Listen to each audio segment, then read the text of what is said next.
Hi students, इसके पहले Bihar board का मॉडल पेपर सेट 1 आपको जा चुका है। उसको बहुत स्टूडेंट ने देखा। ये Bihar board model paper set 2 है। हम बताए थे कि 25% क्वेश्चन 100% लड़ेगा।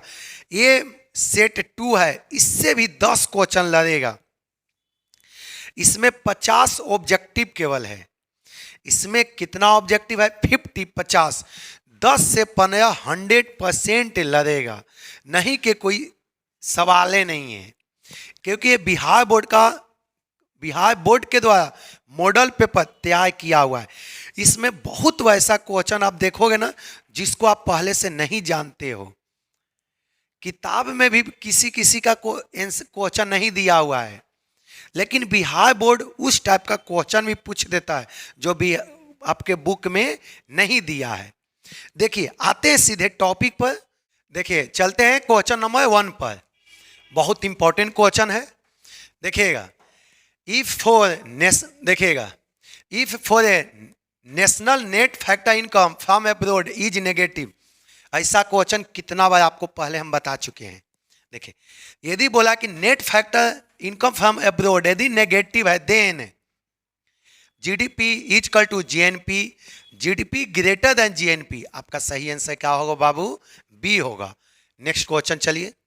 The trade of visible and invisible item is related to. Visible और इनविजिबल आइटम किससे रिलेटेड होता है? Balance of trade, balance of payment, economic equilibrium, profit. बाबू का सही आंसर होगा बैलेंस ऑफ पेमेंट। क्या आंसर होगा? Balance of payment.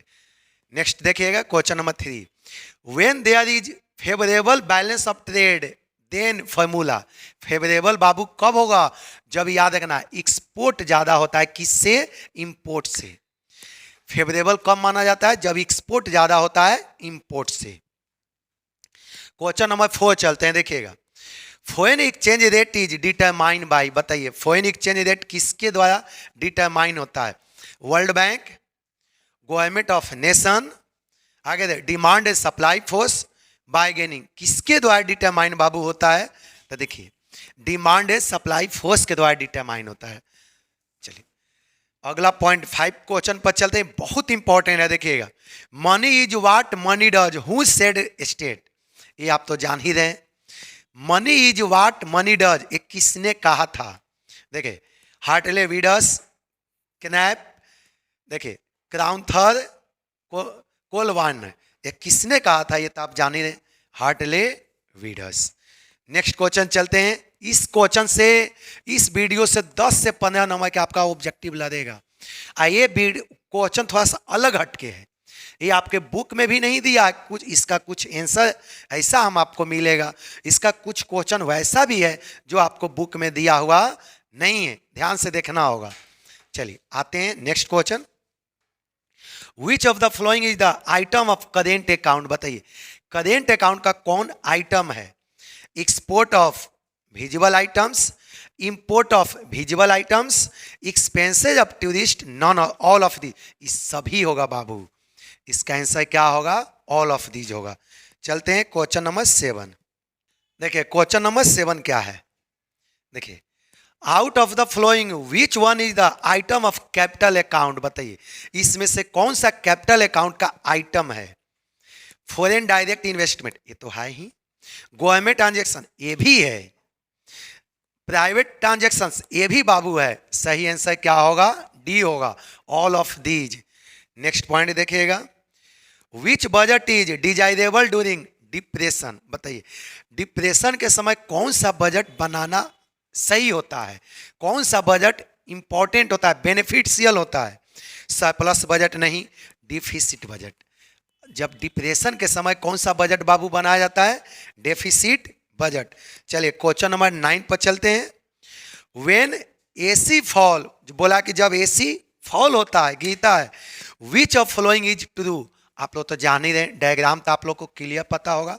इस तरह का डायग्राम आपका होता है, देखिएगा। एमसी इधर से जाता है, एमसी, और एसी आपको इधर से आता है। तो देखिएगा, तब बोलता है कि जब एसी फॉल होता है तो एमसी क्या होता है। तो देखिए, जब एसी डाउन होता है ना, जब एसी डाउन होता है तो एसी हमेशा ग्रेटर देन किससे होता है बाबू, एमसी से। तो देख लो सही आंसर बाबू क्या है, एसी ग्रेटर देन एमसी। देखिए 9 क्वेश्चन हो गया। देखिए next question, what is the physical measure of correcting deficient demand. Deficient demand के सही करने का फिजिकल मेजर क्या है। देखिए deficit financing, decrease in public debt, increase in public expenditure and decrease in tax. बाबू सही आंसर इसका सी होगा। सही आंसर बाबू क्या होगा, सी होगा। नेक्स्ट क्वेश्चन चलते हैं। देखिए ये सब आपका बुक में दिया हुआ क्वेश्चन नहीं है, लेकिन बिहार बोर्ड पूछता है, इसलिए सारा ही क्वेश्चन को हम अरेंजमेंट किए हुए हैं। देखिए which of the following is the oldest central bank in the world. World में सबसे पुराना सेंट्रल बैंक कौन है। Reserve bank of India, federal reserve bank of USA, देखो bank de France, bank of England. तो बताइए इसमें से पुराना बैंक कब है। तो आप लोग देखिए ये हमने खुद डेट लिखा है ताकि आपको कोई परेशानी नहीं हो। रिजर्व बैंक ऑफ इंडिया का इस्टेब्लिशमेंट कब हुआ था, 1 अप्रैल 1935, ये तो आप जान ही रहे हैं।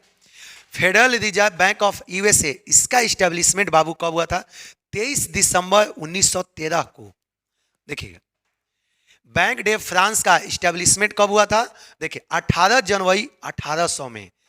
बैंक ऑफ इंग्लैंड का इस्टेब्लिशमेंट कब हुआ था, 27 जुलाई 1694 में। तो बताइए आप इसमें से सबसे पुराना बैंक कौन है। तो बाबू देखिए 1694, बाकी सब देखिए। तो इसका ये आपके बुक में नहीं दिया है, लेकिन बिहार बोर्ड इस क्वेश्चन को पूछता है, तो आप लोग ध्यान से, इसीलिए ये पूरे डेटा को हमने इकट्ठा किया है ताकि एग्जाम में जो 50 में 50 का जो टारगेट है ना, वो आपके हाथ में आ जाए किसी भी कारण। चलिए नेक्स्ट क्वेश्चन चलते हैं। What is the name of central bank in India. ये तो लॉलीपॉप क्वेश्चन मिल गया। Central bank of India, reserve bank of India, ये तो आप जान ही रहे हैं।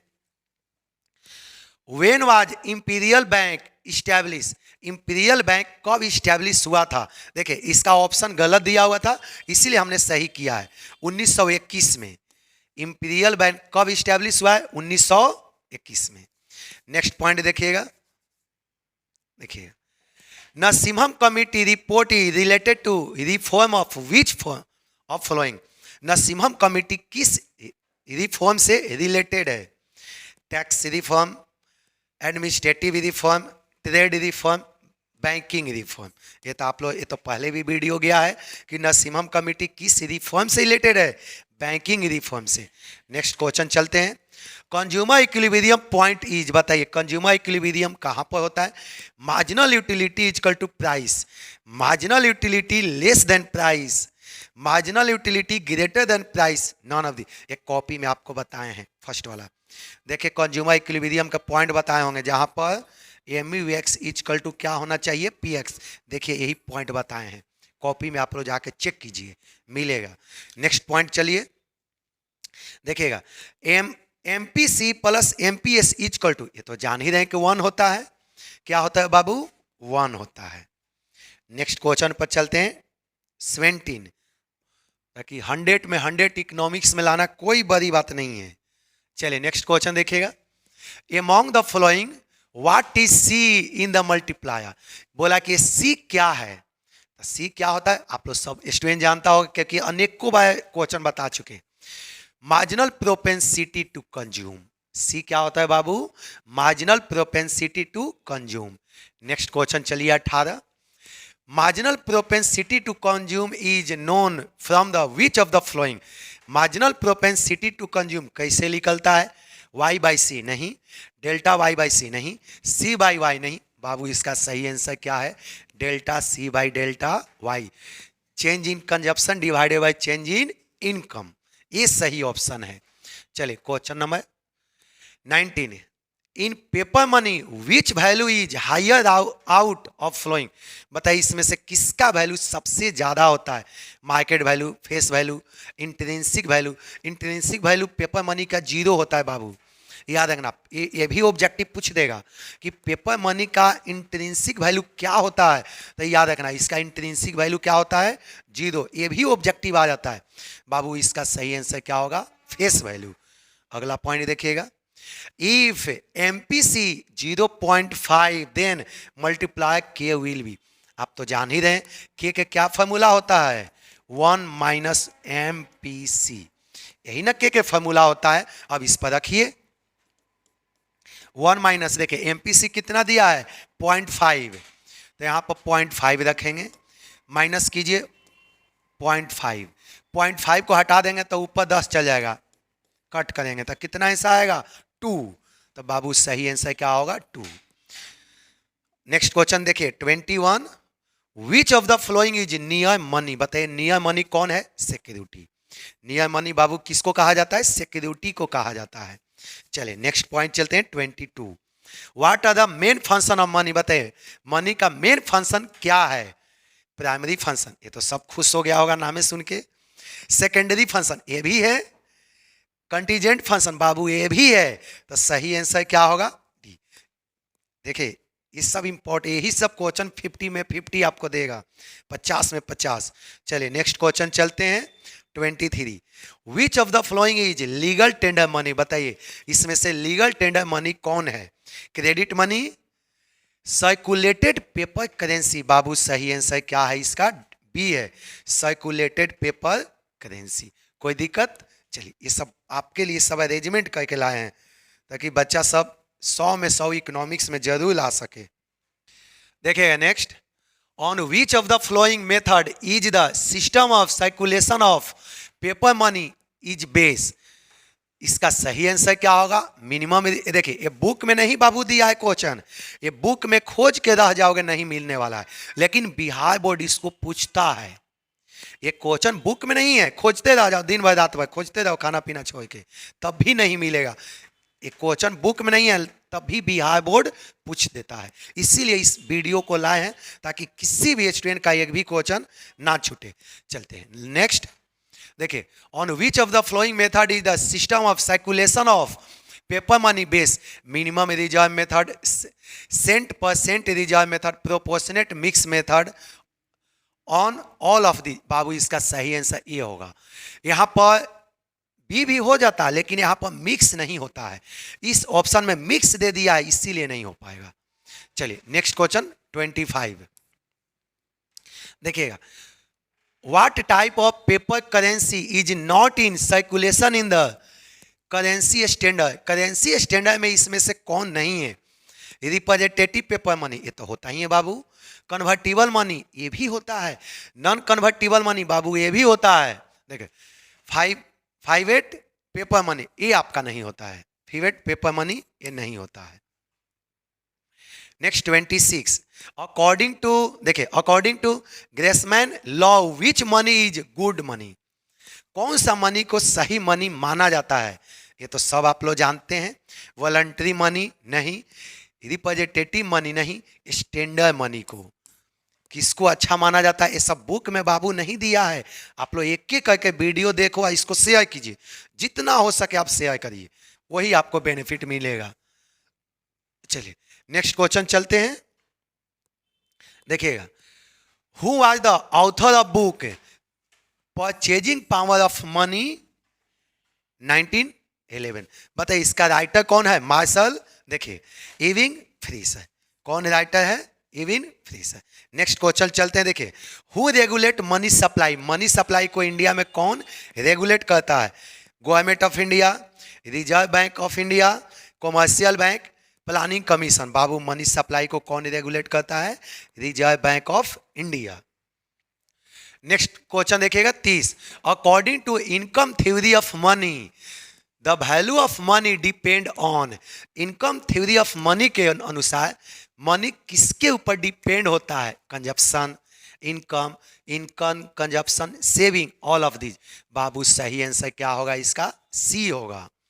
नेक्स्ट क्वेश्चन चलते हैं 31, if there is no change in quantity demand in response to any change in price, it is a situation of unitary elasticity, price elasticity, infinity price elasticity, zero price elasticity. बाबू सही answer क्या होगा इसका? सी होगा। Next question चलते हैं फटाफट 32। Who is regarded as father of modern macro economics? बताइए। देखो यहाँ पर मैक इकोनॉमी का फादर नहीं बाबू पूछा है, जो झटपट वाला जो आता है वही गलती करता है। यहाँ पर देखो बोला है who is regarded as the father of modern macro economic. बाबू ये सब बुक में नहीं दिया है लेकिन बिहार बोर्ड पूछता है। चलिए, मॉडर्न मैक्रो इकोनॉमी का फादर कौन है? Adam Smith, Marshall, James Keynes. किसने बाबू है? James Keynes. नेक्स्ट चलते हैं 33। What is the main causes of all economic problem? बताइए, सारे इकोनॉमिक प्रॉब्लम का मेन कारण क्या है? देखा, abundance, convenience, scarcity, none of these. बाबू इसका सही आंसर क्या है? स्कार्सिटी। नेक्स्ट चलते हैं 34। देखिए, gross national product at market price. Gross national product at market price, बताइए क्या होगा? Gross national product at market price, GDP plus depreciation, कभी नहीं। GDP MP plus divided by depreciation, कभी नहीं। जीडीपी एमपी माइनस डेप्रिसिएशन, कभी नहीं। देखिएगा, GDP MP plus net factor income from abroad, ये बाबू सही है। नेक्स्ट क्वेश्चन चलते हैं 35। देखिए नेक्स्ट क्वेश्चन, देखो जीडीपी एफसी इक्वल टू क्या होगा? बहुत simple question, GDP MP plus net indirect, plus तो पहला होगा नहीं। अगला पॉइंट देखिएगा, जीडीपी एमपी प्लस सब्सिडी, ये भी नहीं। GDP MP minus direct tax, ये भी नहीं। बाबू सही आंसर क्या होगा? GDP MP minus net indirect tax. चलिए अगला question, which of the following is method of measuring national income? Lollipop question. Exam में कुछ क्वेश्चन टाइट रहेगा, बाकी सारा क्वेश्चन लॉलीपॉप रहेगा। देखो खटाखट आंसर मारो। देखिए, production method, expenditure method, income method. बाबू सही ऑप्शन क्या होगा? All of these. Next question चलते हैं 37। Amongst the following who made first attempt at national income accounting? National income accounting सबसे पहले किसने रिप्रेजेंट किया था?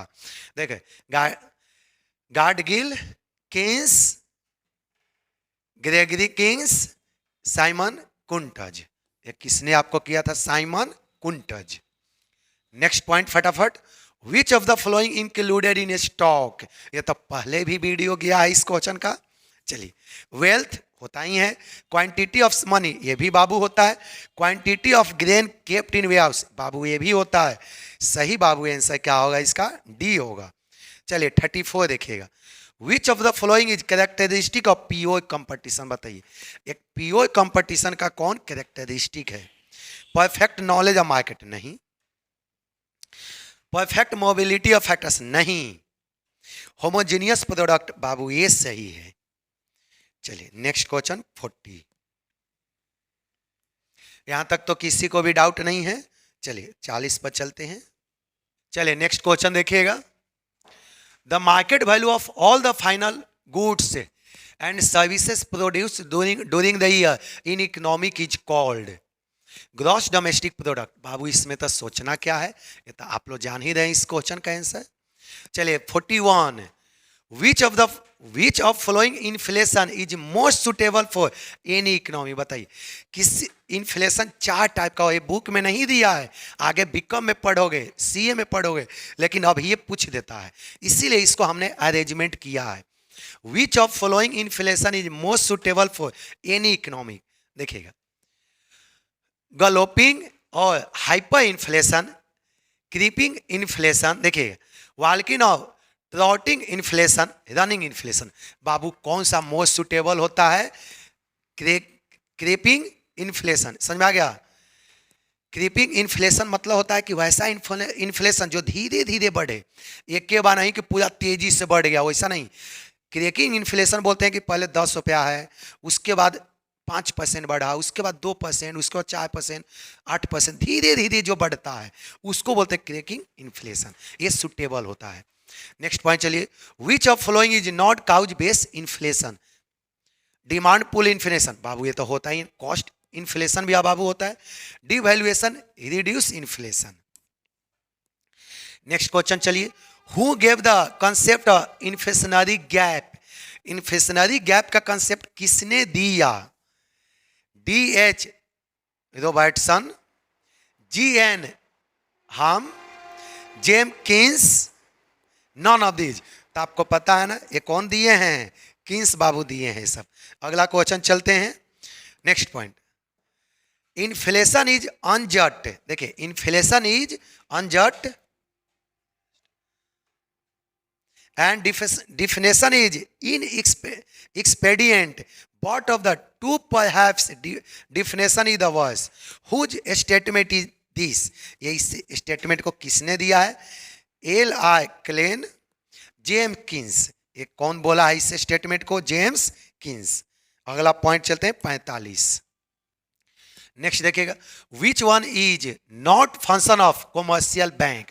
ये तो आप लोग जान ही रहे, which one is not function of commercial bank. बताइए इसमें से कॉमर्शियल बैंक का कौन फंक्शन नहीं है? एक्सेप्टिंग डिपॉजिट, ये तो है ही। क्रेडिट क्रिएशन बाबू, ये भी है। एडवांस लोन टू कस्टमर्स, ये भी है। टू इशू पेपर करेंसी बाबू, ये नहीं है। ये किसका फंक्शन है? सेंट्रल बैंक का फंक्शन है, ये कॉमर्शियल बैंक का फंक्शन नहीं है। नेक्स्ट चलते हैं, देखिए, in which country unit banking system of commercial bank is more popular. देखिए बीकॉम में पढ़ना है, लेकिन बिहार बोर्ड आपको पूछ देता है ये टॉपिक, मनी एंड बैंकिंग आपको बीकॉम में पढ़ना है, लेकिन कभी कभी इस क्वेश्चन को भी पूछा गया है। तो देखिए यूनिट बैंकिंग सिस्टम कहाँ किस देश में है? India, Great Britain, United State of America, all of the. बाबू बता दो किस देश में है? अमेरिका में है। कहां पर है? अमेरिका में केवल चलता है यूनिट बैंकिंग सिस्टम। देखिए next question, what is the main base of credit creation by bank. Credit creation का मेन बेस क्या है बाबू? Derive deposits, cash reserve, overdraft, none of all of this. बाबू सही आंसर क्या होगा? Derive deposits. जितना पब्लिक डिपॉजिट करेगा उतना ही कॉमर्शियल बैंक क्रेडिट क्रिएशन करेगी। पब्लिक डिपॉजिट तो समझ ही रहे, मान लें कि हम बैंक में पैसा नहीं जमा करेंगे, तो जब बैंक में हम लोग जब पैसा जमा नहीं करेंगे तो बैंक के पास से रुपया नहीं आएगा। तो जब बैंक के पास से रुपया नहीं आएगा तो पब्लिक को लोन के रूप में कहाँ से देगा? तो जब बैंक पब्लिक को लोन नहीं देगी तो बैंक को इंटरेस्ट आएगा कहाँ से? तो मेन इसका बेस क्या होता है? Derive deposits. नेक्स्ट क्वेश्चन चलते हैं, on which date 14 big private bank nationalise. 14 गो बैंक कब नेशनलाइज हुआ था? देखिए कब नेशनलाइज हुआ था? 14 बैंक को बोला गया आपका कि कब नेशनलाइज हुआ था आपका। तो देखिएगा 14 बैंक आपका कब नेशनलाइज हुआ था? 19 जुलाई 1969 को। चलिए नेक्स्ट देखिएगा, हाउ मेनी बैंक्स नेशनलाइज इन 15 अप्रैल 1980। कितना बैंक? आप तो जान ही रहे कि 2 बार नेशनलाइज हुआ था, एक बार 14 बैंक और दूसरे बार 6 बैंक नेशनलाइज हुआ था। अगला क्वेश्चन देखिएगा next, which of following function is not done by central bank. इसमें से कौन सा फंक्शन सेंट्रल बैंक नहीं करती है? इशू ऑफ नोट, ये तो कहता ही है। क्रेडिट कंट्रोल, ये भी करती है। एक्सेप्टिंग डिपॉजिट फ्रॉम पब्लिक, ये भी नहीं करती है। Accept deposits from common people, ये नहीं करती है। गवर्नमेंट बैंक का ये तो है ही। तो बताइए इसका सही बाबू आंसर क्या है? सी। देखिए आपका 50 क्वेश्चन हमने बता दिया। इस क्वेश्चन बताने का हमको एक मकसद है कि इसमें बहुत सारा क्वेश्चन आपके बुक में दिया हुआ नहीं है, इसलिए हम बताएं। इसको 1-2 बार वीडियो आप लोग जरूर देखिए और अधिक से अधिक वीडियो को आप लोग शेयर कीजिए। ठीक, सभी को थैंक यू।